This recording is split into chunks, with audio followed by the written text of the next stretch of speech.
You ask Tiger to solve. This deals with linear equations with one unknown.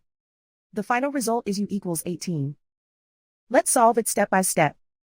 Move the negative sign from the denominator to the numerator. Group all constants on the right side of the equation. Subtract 2 from both sides. Simplify the arithmetic.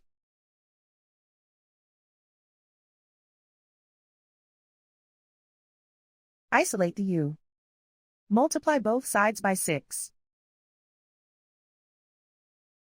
Group like terms. Multiply the coefficients. Simplify the arithmetic.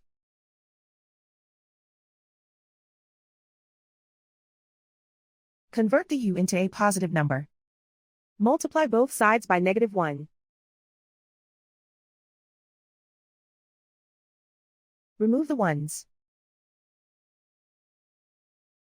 Simplify the arithmetic.